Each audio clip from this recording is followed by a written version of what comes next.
Hello friends. मेरा नाम अनु है। मैं जयपुर से हूँ। मेरी फैमिली में मामी पापा और एक छोटा भाई अंकित है। मेरी उम्र 20 साल है।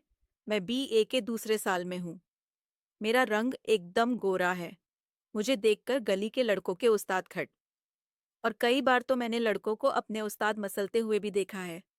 मेरे पापा बिजनेसमैन हैं और वो अपने काम के चलते ज्यादातर बाहर ही रहते हैं। मेरी माँ सरकारी अध्यापिका है और बच्चों को ट्यूशन पढ़ात। उन्हें अपने स्कूल के काम से ज्यादातर बाहर जाना पड़ता रहता था। मेरा भाई बीए प्रथम साल में है। उसका एक दोस्त है। उसका नाम राहुल है। वो बहुत हट्टा कट्टा है और थोड़ा गुंडा टाइप का लड़का है। उससे कॉलेज में सब। मैं अमन और राहुल, हम तीनों साथ में ही कॉलेज जाते और आते हैं।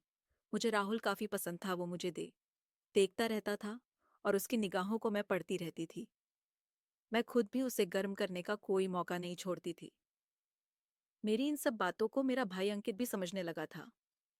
एक दिन अंकित ने मुझसे पूछा, क्या तुम राहुल को पसंद करने लगी हो? मैंने कहा, क्यों पूछ रहे हो?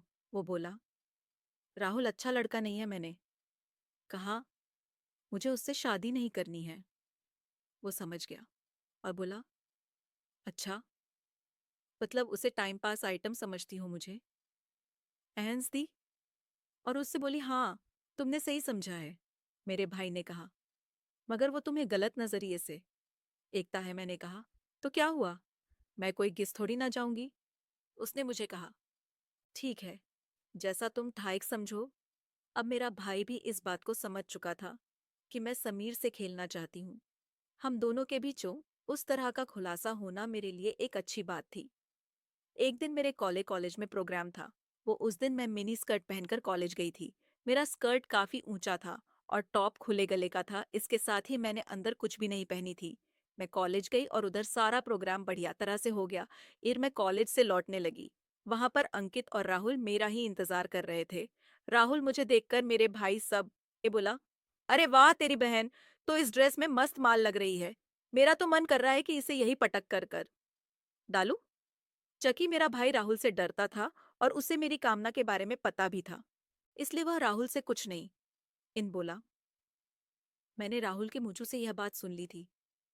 मैं उसे देखकर थोड़ा सा मुस्कुरा थी। राहुल भी मुझे मुस्कुराते हुए देखकर बोला, क्या हुआ अनु?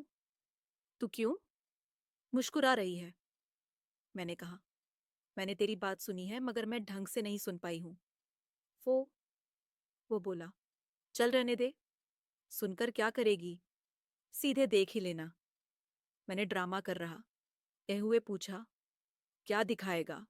वो आंख दबाकर बोला, परफॉर्मेंस। मैंने कहा, तेरी कौन सी परफॉर्मेंस होनी बाकी है? वो बोला, 61, 62 वाली परफॉर्मेंस। मैं समझ तो गई थी कि साला मुझे कौन सी परफॉर्मेंस की बात कह रहा है, मगर मैं बनती हुई बोली, ये कौन सी पर मैंने तो आज अंदर कुछ नहीं पहना था और बारिश की वजह से मेरे खरबूजे साफ दिखने लगे थे।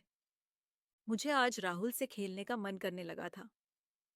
मेरी मम्मी आज घर पर नहीं थी। वो अपने स्कूल के काम से शहर से बाहर गई हुई थी। हाँ, हमारा घर राहुल के घर से पहले पड़ता है। थोड़ी देर बाद हमारा घर आ गए। राहुल ने कहा कि मैं तो यहीं रुक जाता हूँ, थोड़ी देर बाद घर चला जाओ। बारिश बहुत तेज हो रही थी। ये कहकर राहुल भी हमार एक घर ही रुक गया। तभी मैन तो उसका सर काफी गर्म लग रहा था भीगने के का रन उसे बुखार आ गया था। मैंने सबके के लिए चाय बनाई और उसके लिए बुखार की गोली लाई और उसे दे दी। गोली और चाय लेकर वो अपने कमरे में जाकर सो गया और मैं और राहुल हॉल में बैठकर टीवी देखने लगा। मैं जानबूझकर राहुल से चिपक कर बैठ गई, जिससे राहुल का उस्ताद उठ उठकर मुझे नमस्कार कर रहा था। थोड़ी देर बाद राहुल ने मुझे पूछा कि क्या अंकित सो गया है? मैंने कहा, हाँ, क्यों, क्या इरादा है? उसने अपने उस्ताद की ओर इशारा करते हुए कहा, समझ जाओ। मैंने भी कह दिया, चल फिर मेरे कमरे में। और मैंने उसका हाथ पकड़ा और अपने कमरे में ले गई। और फिर राहुल के उस्ताद ने 2 घंटे जमकर मेरे साथ मस्त वाला खेल खेला। और फिर बारिश रुक गई और राहुल चला गया। इसके बाद जब भी मौका मिलता जब मैं राहुल के साथ मस्त वाला खेल खेल लेती। अगर आपको मेरी कहानी पसंद आई हो तो वीडियो लाइक ज़रूर करें और चैनल को सब्सक्राइब ज़रूर करें।